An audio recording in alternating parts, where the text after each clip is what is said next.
እንጨት ስራ፣ ብረት ስራ ሁሉም ሙያ አለው። በጣም ብዙ ሙያ። የት ሀገር የሚሰራው? ሐዋሳ በጣም ትልቅ ድርጅት አለው፣ ትልቅ ስራ አለው። በጣም ብዙ ያገኛል፣ ብዙ ሚሊዮን ብር ይሰራል። ምንም የማያደርገው ነገር የለም። እኛ እናባክናለን፣ እናጠፋለን፣ ገንዘብ እንዳይዝ እናደርጋለን። ይኸው አሁን የእርሶን መጽሐፍ አየ፣ የእርሶን ሲዲ አየ።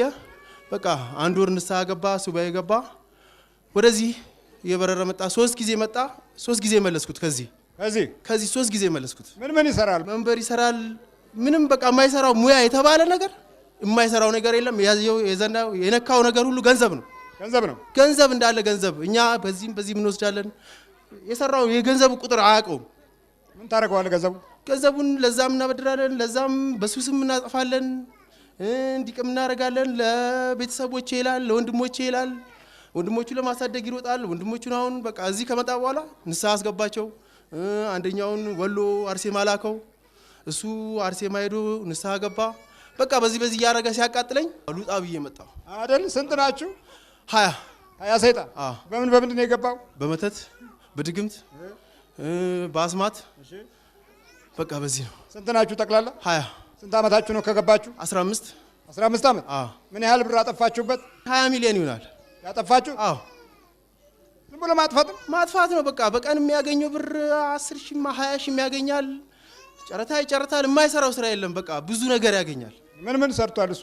ኧረ ምን ያልሰራው ስራ አለ? ብረት ስራ ያለው፣ የእንጨት ስራ በቃ አለ የሚባል የውጭ የሚመጡትን እቃ ተክቶ ይሰራል።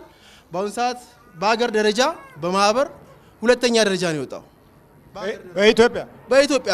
በቀደም እዚህ የመጣ ቀን እርሶን እንዳያገኝ አድርጌ ቤተ መንግስት ዝግጅት ነበረ። ቤተ መንግስት የነበረውን ዝግጅት እዚህ በዚህ ሳዞሮ በዛ ጋር ሳዞሮ የእርሶን በረከት እንዳያገኝ በዛ ዙሪያው ቤተ መንግስት ወሰኩና ሽልማት ከጠቅላይ ሚኒስተሩ ተቀበለ። እዚህ እንዳይመጣ ወደ ሐዋሳ መለስኩት ወደ ሀገሩ። ታዲያ አብረን የተሸለምከው አንተም? አብረን የተሸለምከው ግን ልጁ አቃጠለኝ። ውጣ ከኔ ላይ ሂድ፣ በቃ አንተ ከንተ ጋር አልሰራም ብሎ ስራ አቆመ።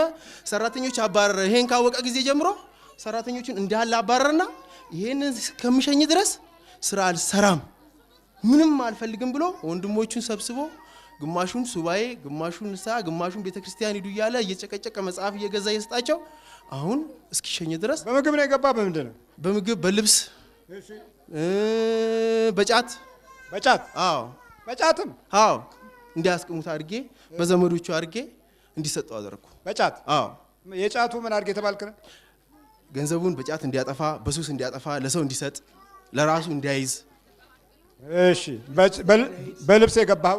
በልብስ እንዲያይዝ ልብሶቹን ወንድሞቹም ወንድሜም ሰር ለዛም ለእህቴም ስጥ። በቃ ልብስ ካገኘ አንድ ቀን ይለብሰዋል።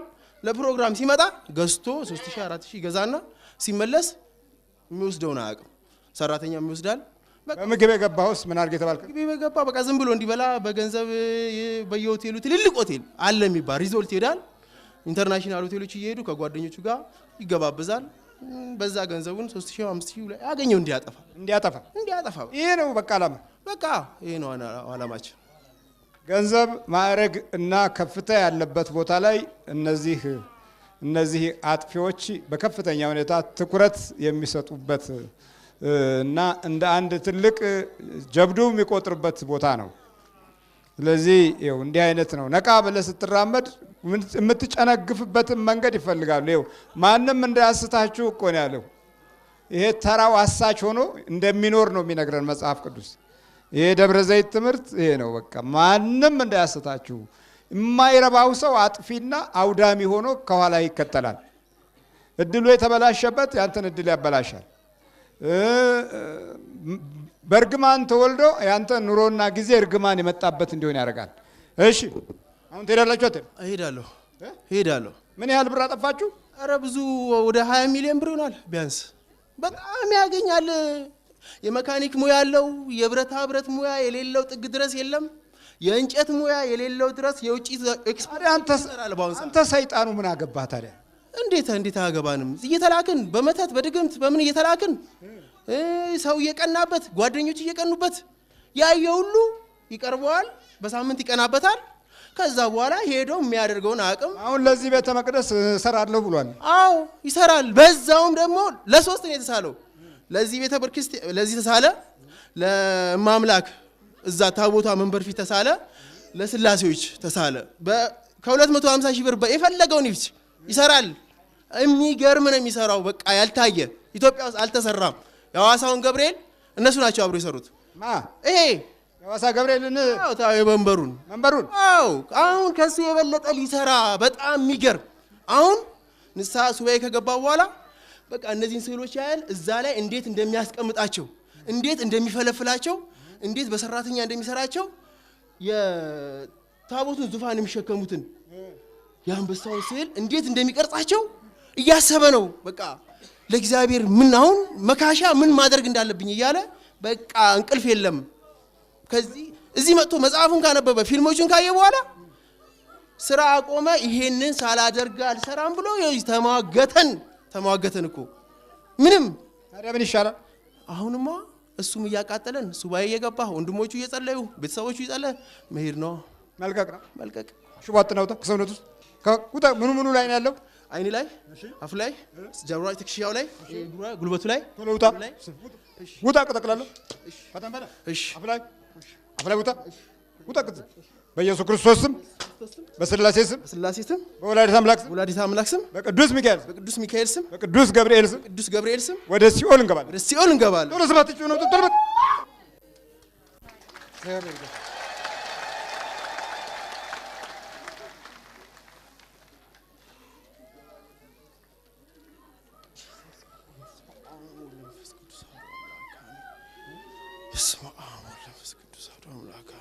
ምን ሻባስ ተይዤ ነበር አባ ተይዤ ነበር። እንዳለ ታስሬ ነበር እኮ ታስሬ ነበር። አዎ ቲያራ ማየትም ማሰብም አልችልም እኮ እግዚአብሔር ይመስገን።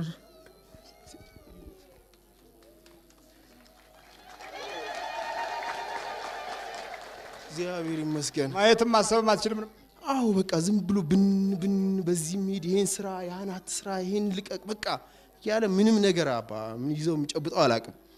ይሄንንም ስራ ጀምራለሁ ተጀምሮ አያልቅም ስራው፣ ያንንም ጀምሯለሁ አያልቅም ስራው። ምንድነው ይሄ ነካኝ እላለሁ። ከራሴ ጋር በጣም ማውገት ነበር።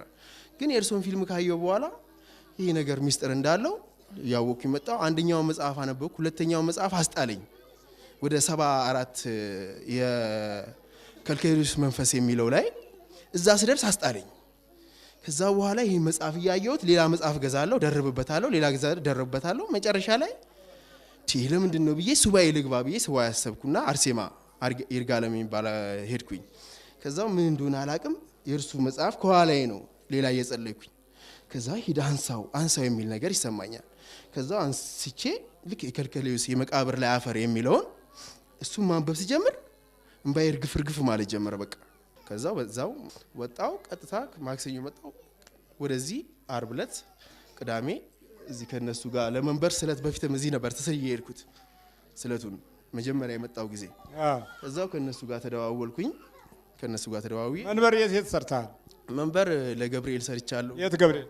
ለቡታጀራ ገብርኤል፣ ለሐዋሳ ገብርኤል እና ለተክለ ሃይማኖት እንትን ወረዳ ለጉራጌ ወረዳ ውስጥ እና እንደዚህ ብዙ ሰርተናል መንበሮች። በጣም ብዙ ስራዎች ይሰራል። ብዙ ማያለኝ በጣም ብዙ ነገር ብዙ ብር ደግሞ አጥፍታል።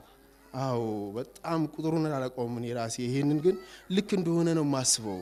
የማደርገው ነገር ልክ ነው የሚመስለኝ፣ ለሰውም ሲሰጥ ልክ ነው የሚመስለኝ። ነገር ግን ታዲያ ማለት ነው አንድም ቀን ይሄ ነው ብዬ የሚጨብጠው በኋላ የማገኘው መልስ የለም። ሁሉም የመጣውም ከዛም ይወስዳል። በርታ እንግዲህ። እሺ አባ በርታ። ያው መተት ነው። በጫት የገባ በልብስ የገባና በምግብ የገባ 20 ሰይጣን ነበር። እሺ እግዚአብሔር ይመስገን። ለማንኛውም በዚህ አጋጣሚ ማለት ነው ከ3 ወር በኋላ ማለት ነው መንበሩን በዚህ በህዝብ ፊት በሳቸው የጸሎት አማካኝነት መንበሩን ይዘን እንመጣለን። ለዛ ያብቃን። ሁላችሁም ጸልዩልን፣ አመስግኑን፣ እልል በሉልን። እሺ አመሰግናለሁ። ጥሩ እኮ ነው። በቃኝ እኮ አልቻልኩም። በቃኝ መስሎኝ ነበረ። አጋንንት ነው ሰይጣን አጋንንት ለመግደል ነበረ። ምን እንዲሆን? ያው መቃብሩን አሳየን ተብዬ ነበረ የመጣሁት። ተላከው? አዎ መቃብሩን አሳየኝ። መቃብሩን አሳየኝ። አስቁመኝ ነው አስቁመኝ። እንዴ ምኑ ላይ? መቃብሩ ላይ አስቁመኝ ነበር። እና ታዲያ ቀበር? አይ ራሱ ሊቆም ይሆን? እኔ እንጃ። ብቻ ራሱም ሊቆም ይችላል። እሱ ራሱ ሊቆም ይችላል። መታቾቹ መቃብር ላይ? አዎ እሱ ራሱ ሊቆም ይችላል። እዚህ ያለው አባት አንድ የሚያጠምቁ እኔ እንትን እልልሃለሁ ብለው 500 ብር አድርገው ጠረተው ወሰዱበት። እሱ ደግሞ እውነት እንዴት አድርገው? ምን እዛ ሲጠመቅ ጭንቅ ስላለው እኔ ነፍስ አባት ሆናለሁ አሉት። እሺ አለ። እሺ አባት ያለ ታዲያ ምንድን ነው የማደርገው አለ። ጭንቅ ስለው ታዲያ መጽሐፍ ስንክሳር መጽሐፍ ግዛ አሉት። አረ ችግር የለም እኔ ልዳን እንጂ እኔ የፈለጉትን ይበሉ አለና ከባንክ ሄደና 1000 ብር አውጥቶ ስንት ነው? 500 እንኩ ያው ግዙ ስም ይጻፋል እዛ ላይ ምናምን አለ። ያው ወስነው አሉት እና በሌላ ጊዜ እዚህ ተገናኘና እኔ ራሴ መንፈሱ አንተ እለዋለሁ። አንተ ነህ እንዴ ያልከው? እኔ ራሴ አንተ እንዴ ያልከው? ተነስ። ልጁ ወደ ጸበል ቦታ እዛው ሲገባ ተገናኙ። ድንግጥ አለ። እኔ ደግሞ ያው ራሴ መንፈሱ አንተ ሲቃጠል ነው ክንፈ ሚካኤል ሲቃጠል ነው እያሉ ያዝ አድርገው ልጁም ግን ነቃባቸውና አባ ሰዱት። እኔ ግን ለምን እንዲፈታት ሌላ እንዳይጨምሩብኝ እንጂ እያለ በቃ ተጣመቀ። አይ ጋንቹር ነው ጋንቹር በቃ ሄደው ስራው እኮ። ከዛ ወዲህ ታዲያ ሲያዩት ይላሉ አሁን አደኛል እያሉ በቃ ሰይጣን እንዴት አደገኛ እንደሆነ ይሄ አለማወቅ ያመጣው ችግር ነው። እንዳያወራብኝ እያሉ እኮ ሲሉ ነበር። እዛው አወራሁት። አወራው አትችልም አይደል አንተ? ቱሪን አፋ ነህ። ቱሪን አፋ ስለሆነ ያለው ምን አደርጋለሁ? በቃ አወራሁት ብለህ ደግሞ እንደገና ይቆጭሃል። አይደለም እንዳያወራብኝ እያሉ ደግሞ ደውለው ትሄዳለህ እንዲህ መምህር ጋር አሉት። ደውለው? አዎ እንዲህ ነገር ያጭበረብሩ ነው ማለት ነው ወይ መድረክ ላይ ይናገራል ብለው ይሆን እንዴ አሉ። ያው አልቀረልም። በቃ እና አስቸጋሪ ነገር ነው። እና ይሄ በጣም አስቸጋሪ ነው። እያዩ ማያዩ አሉ። እያዩ ማያዩ ደመነፍሳዊ ህይወት የያዙ በደጁ በከንቱ ዘመናቸውን የሚጨርሱ ለፍቅረ ነዋይ በቀላሉ የሚገዙ በቀላሉ ሲቃጠል እኮ ነው እንደዚህ የሚለኝ ይሉታል። ለሱ ሲቃጠል ነው እየተቃጠልክ ነው። እውነት ነው። አዎ አረ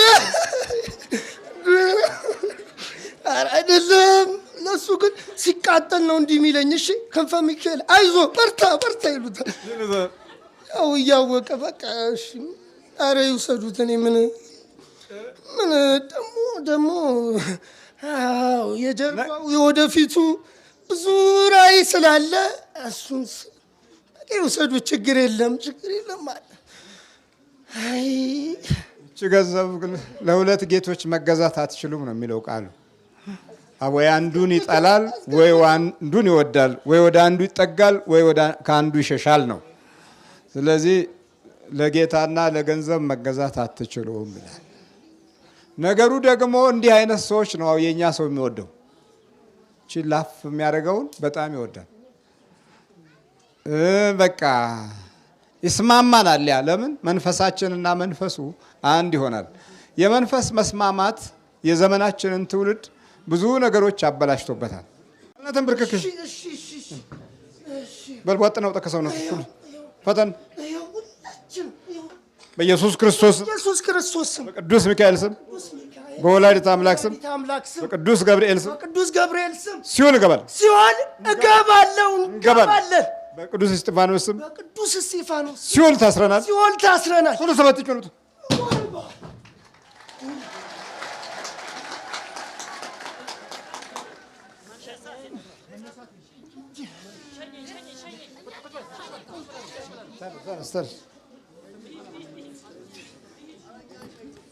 እሺ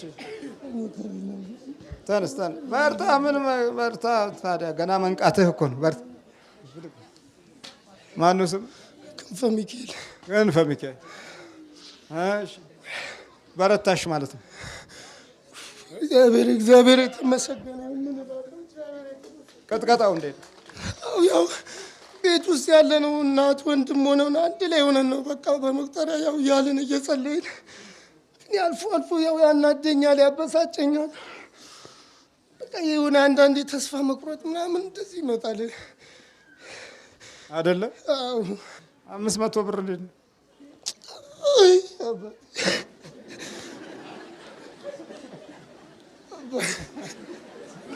ገዛህ እንትኑን ስንክሳሩን? ሄድ በልታ ጋንጮሩ ነው የተነሳሽ። ስትበሉ ስትጠጡ በስመ አብ ወወልድ ወመንፈስ ቅዱስ ስትሉ፣ ልብስም ስትለብሱ፣ የትም ስትገቡ፣ ጸሎት ስትጸልዩ መናፍስቶቹ እዚህ ላይ ሆነው ያያሉ እና ይበሳጫሉ። ለምሳሌ ምግብ ስትበሉ በስመ አብ ብላችሁ የምትበሉ ከሆነ ወይኔ በፊት እኮ በስመ አብ ሳይል ሲበላ አብረን ነበር የምንበላው ብለው ይቆጫሉ፣ ይናደዳሉ። ሁለተኛ ነገር ደግሞ ብዙ ጊዜ ልትበሉ ስትሉ የምታዛጉ ሰዎች አባታችን ነው እያላችሁ ማለት እስቲ ሞክሩት በተደጋጋሚ ይሄን ነገር ለ7 ቀን ወይም ለ14 ቀን ዝም ብላችሁ ሳትረሱ። በእርግጥ ይሄን ትምህርት የምታዳምጡ ሳትጸልዩ አትበሉ፣ ግን እንደ ልምድ ለሌሎችም ሰዎች እስቲ ይሄን ልምድ አካፍሏቸው። በስመ አብ ወወልድ ወመንፈስ ቅዱስ አሐዱ አምላክ ብላችሁ አባታችን ሆይ በሰማይ የምትኖራችሁ ገበታ ፊት እየጸለያችሁ ስምህ ይቀደስ መንግስትህ ትምጣ ምናምን እንደዚህ ያስብላል አይደል? በሰላም ቅዱስ ገብርኤል ምናምን ቆይቶ ማለት ሰላም ለኪ ሰላም ለኪ ብሩን ታንቲ ማለት ምናምን እንደዚህ ያስብላል። እና ምንድነው ስትሉ አብሮ ሊበላ የነበረው መንፈስ በጸሎት ተያዘ ማለት ነው። ስትጸልዩ አብሮ አይበላም ማለት ነው። ወይኔ ይላል ይነሳል ከእናንተ ላይ አብሮ ሊበላ አይችልም። ምግቡም ይስማማችኋል፣ ጨጓራ በሽታም አይሆንም።